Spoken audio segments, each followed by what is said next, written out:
Sir, एक बबीना में एक किशोरी की हत्या हुई थी, क्या है पूरा मामला?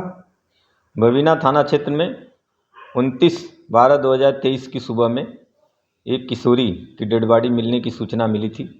इस पे थानाध्यक्ष बबीना तथा सभी उच्चाधिकारी मौके पर पहुंचे थे और पंचायतनामा पोस्टमार्टम की कार्रवाई कराई गई थी और वो पीड़ितों से तहरीर लेकर उचित धारा में अभियोग पंजीकृत कर पुलिस टीमें लगाई गई थी केस को वर्कआउट करने के लिए।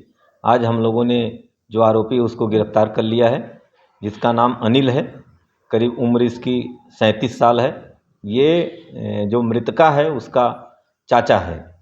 इसने जब जब किशोरी 28 तारीख की शाम को शौच के लिए निकली थी, उसी दौरान ये भी उसके पीछे गया था और उसको बुरी नीयत से उसको पकड़ा था। जब किशोरी ने विरोध किया तो उसने उसका गला और मुंह दबाया था, जिससे उसकी मृत्यु हो गई।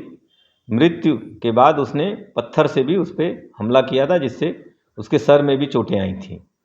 आज केस को वर्कआउट करके इसको जेल भेजा जा रहा है और अग्रिम वैधानिक कार्रवाई की जा रही है। सर, ये बताया जा रहा है कि जो आरोपी चाचा है वो बराबर मृतका के खुलासे के लिए पुलिस पर दबाव बनाता रहा और पुलिस को बरगलाता रहा। इस बात में कितनी सच्चाई है? नहीं, बिल्कुल। ये जब से डेड बॉडी मिली थी, जो आरोपी है ये भी साथ में ही था, चूँकि ये मृतका का चाचा ही था, तो डेड बॉडी के साथ में भी था और थाने तक भी ये आया था। जब हम लोग सभी संदिग्धों की लिस्ट बनाए तो उसमें इसका भी नाम हम लोगों ने रखा था, क्योंकि इसकी जो एक्टिविटी थी उसको हम लोग वॉच कर रहे थे तथा इसके जो मोबाइल्स थे, इसके अलावा अन्य जो संदिग्ध थे उनके भी मोबाइलों को हम लोगों ने देखा था। जो आरोपी है इसके मोबाइल को जब हम लोगों ने देखा तो इसमें लगातार इसके द्वारा फ़ोन फिल्में देखी जा रही थी और बबीना थाने को भी सर्च किया जा रहा था। इससे और इस पर संदेह हम लोगों का गहराया। जब थोड़ी कड़ाई से पूछताछ हम लोगों ने की तो ये पूरा जुर्म को स्वीकार कर लिया और पूरी घटना का जैसे जैसे भी जो भी घटना जिस ढंग से इसके द्वारा की गई थी, संपूर्ण घटना का घटनाक्रम बताया इसने। क्या ये अपनी भतीजी के शव के पास बैठा रो भी रहा था, इस जानकारी मिली है?